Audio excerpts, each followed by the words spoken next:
Quando me perguntam por que eu considero uma desonestidade intelectual e um estelionato eleitoral a Convenção Batista Brasileira se autodenominar conservadora, eu vou explicar para você. O ano era 2012, a cidade era a Foz do Iguaçu e o evento era uma assembleia da Convenção Batista Brasileira. Nessa ocasião, a Convenção Batista Brasileira ela era presidida por Pascoal Piragini, que veio a se tornar bastante conhecido nacionalmente por usar o púlpito da sua igreja para demonizar o Partido dos Trabalhadores, e o diretor executivo era o pastor Sócrates Oliveira, que hoje ele é chanceler da Convenção Batista Brasileira, um cargo, um título que foi criado especialmente para ele 11 ou 12 anos depois, coincidentemente agora novamente sob a presidência de Pascoal Piragini. Nessa assembleia de 2012, ali em Foz do Iguaçu, um plano estratégico da Convenção Batista Brasileira foi submetido à aprovação. E nesse plano estratégico, um detalhe entre parênteses chamou minha atenção, passaria despercebido se não tivesse chamado minha atenção, que era a definição da Convenção Batista Brasileira como sendo conservadora, ou como posicionamento político. Conservador nós sempre fomos, e todos nós somos conservadores em alguma dimensão, mas no momento em que se definiu, se colocou num documento que a convenção seria conservadora, ela estaria não apenas aí contrariando aquele ensino bíblico, eu sou de Paulo, eu sou de Pedro, eu sou de Apolo, e no caso agora eu sou conservador, eu sou progressista, ou seja, contrariando o ensino bíblico da alimentação do divisionismo dentro da igreja e agora dentro da convenção. Mas se não bastasse esse detalhe, também através dessa nomenclatura nós passaríamos a alimentar o que, no meu ponto de vista, seria o maior e mais perene estelionato ideológico eleitoral promovido por uma instituição batista no Brasil. Eu vou explicar para você agora por que eu vejo dessa maneira. Onde é que está o estelionato ideológico, político, eleitoral, no momento em que a liderança da Convenção Batista Brasileira define que a convenção é conservadora? Primeiro, vamos entender. Quando nós usamos a expressão conservador, ela pode ter vários significados. Então, para os acadêmicos de teologia, por exemplo, a palavra conservador ou a palavra conservadora, ela pode ser relacionada a uma escolha hermenêutica. Digamos, se você escolhe para hermenêutica, para a interpretação da Bíblia, o método histórico gramatical, você vai manter-se conservador. Se você escolhe o método histórico crítico, você poderia ser chamado de liberal. Então, para os acadêmicos, a palavra conservador tem um significado. Para o povo, em geral, nas igrejas, quando nós falamos a palavra conservador, geralmente ela é associada a costumes, ela é associada à moral. E como nas igrejas batistas, rarissimamente você vai ouvir um sermão, um estudo sobre a moral econômica, a moral política ou a moral ecológica, você só vai ouvir falar da moral corporal. E por conta disso, ser conservador, geralmente para o povo batista comum, seria ser contra a masturbação, ser contra sexo antes do casamento, ser contra divórcio, ser contra aborto, ser contra a homoafetividade. Ou seja, são temas que têm uma relação direta ou indireta com a moral corporal. Então, quando você, como povo batista, recebe da sua liderança a informação de que nós somos conservadores, o povo batista está pensando em ser conservador com relação à moral sexual e todos os seus desdobramentos. Então, quando entretanto, o povo batista, na hora de uma escolha política, de uma escolha partidária, a esse povo é dito que o partido tal é um partido conservador, o que vem na cabeça das pessoas é ser conservador na questão corporal. Por quê? Porque na questão corporal não se discute esse tema para que as pessoas continuem sendo conservadoras na maneira de lidar com a sua sexualidade. Então, a pessoa, ela acaba abraçando um partido político que é chamado de conservador, uma ideologia política que é chamada de conservadora, com a sua cabeça ligada na moral sexual.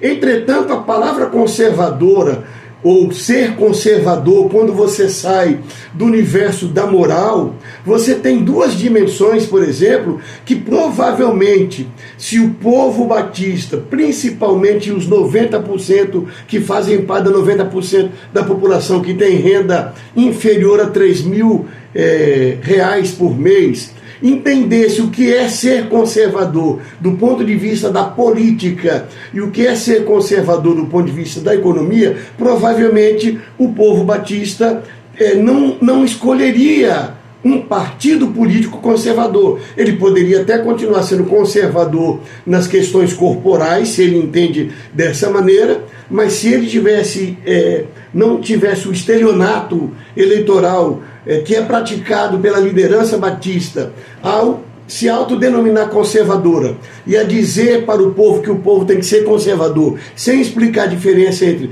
conservador na moral, conservador na política e conservador na economia, o povo, não sabendo disso, o povo continua votando em partidos conservadores contra si mesmo. Contra si mesmo, eu vou explicar por quê. Primeiro, quando você entende o que é conservadorismo político, o filósofo inglês Roger Scruton, ele disse o seguinte, quando perguntaram para ele o que é ser conservador. Ele disse assim: conservadores, segundo eu percebo, são pessoas que estão cientes do fato de que herdaram algo bom, uma ordem social, um sistema político, uma cultura, uma tradição jurídica, e elas querem permanecer com isso.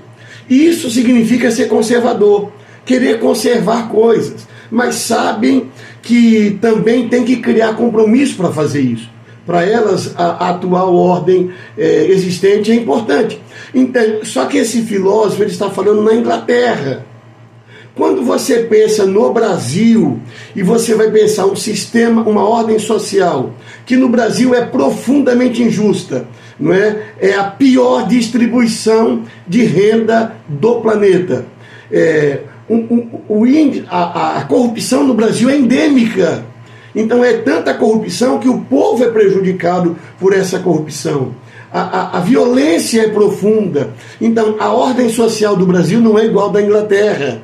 Por exemplo, o sistema político no Brasil ele é formado por partidos que, em sua maioria absoluta, são caça-níqueis. São partidos que são organizados para receber verba eleitoral, para fazer negociação, barganha na hora da votação. Então, se você me der cargo, se você me der verba, eu voto nisso. Então, nós não queremos conservar isso. Nós não queremos conservar isso. Nós queremos haver uma mudança. Por exemplo, a tradição jurídica na área tributária do Brasil, em que você tem a maioria pagando muito imposto e os mais ricos pagando quase nada. Nós queremos manter isso? Nós não queremos. Porém, quando a pessoa não entende o que é conservadorismo político, ela vota num partido chamado conservador, mas na cabeça dela está pensando em sexo. Ela não está pensando na política, ela não está pensando na ordem social, na cultura, na tradição jurídica. Percebe a diferença? Quando você entra então para o segundo ou terceiro ponto, que seria o conservadorismo econômico, é mais complicado ainda. Porque conservadorismo econômico é uma questão que exige, é uma questão mais técnica. E é uma questão que exige mais estudo, mais abstração. E, portanto, as pessoas que estão pensando só em sexo não vão investir tempo em pensar na estrutura econômica. E aí, para piorar, quando você fala em conservadorismo econômico, o que se alimenta? É o sucesso do país mais rico do mundo, os Estados Unidos, com o insucesso, por exemplo, de Cuba, como um país chamado comunista e é pobre. E isso é estelionato. Por quê? Porque é uma maneira de enganar a população. Você pega duas realidades diferentes, duas histórias diferentes, você coloca uma nomenclatura para essa história e você engana o povo. O povo batista acaba sendo enganado por conta do nome conservador. Eu estava lendo, por exemplo, eu li esse livro aqui é Ideias Conservadoras. As ideias conservadoras explicadas a revolucionários e reacionários. Foi publicado pela Folha de São Paulo, que é uma empresa de comunicação altamente conservadora no que se refere à questão da economia.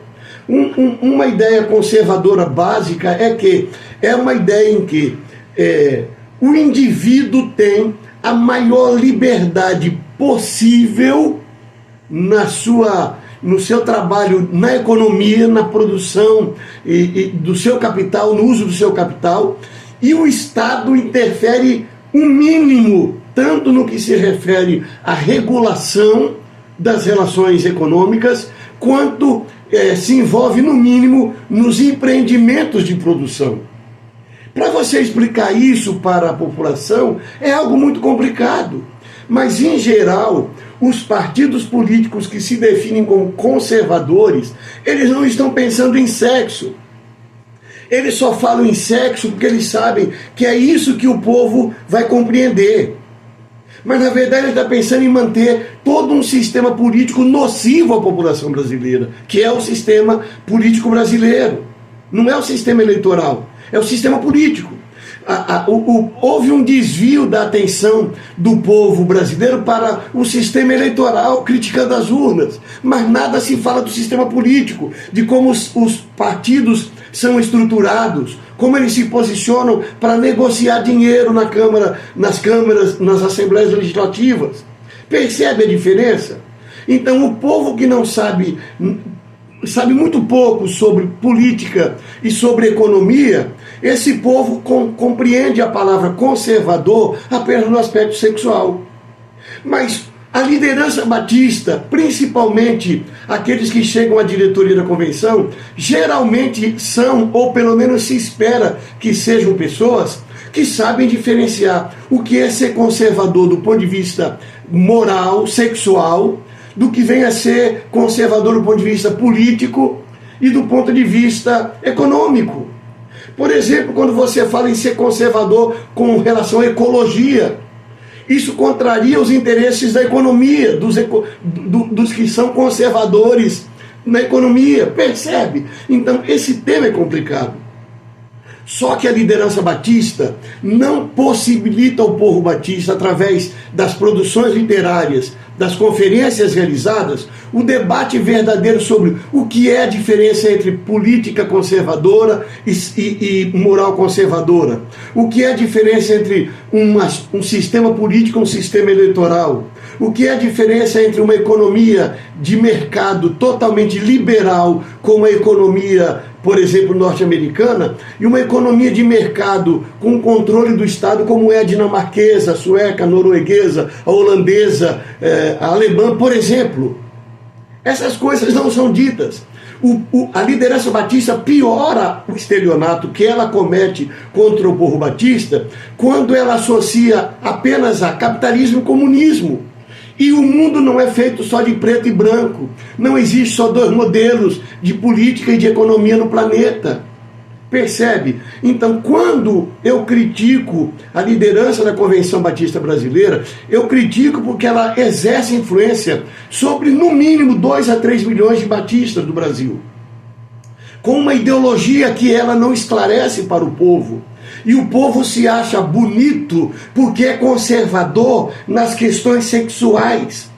mas não sabe o que é ser conservador na questão política, na questão ecológica, na questão social, na questão econômica. Então, isso é uma responsabilidade ou uma irresponsabilidade da liderança batista brasileira, que continua ensinando o povo a ser conservador e o povo agarra partidos conservadores sem conseguir fazer a distinção de uma coisa da outra. Entende agora por que eu sou um crítico do conservadorismo?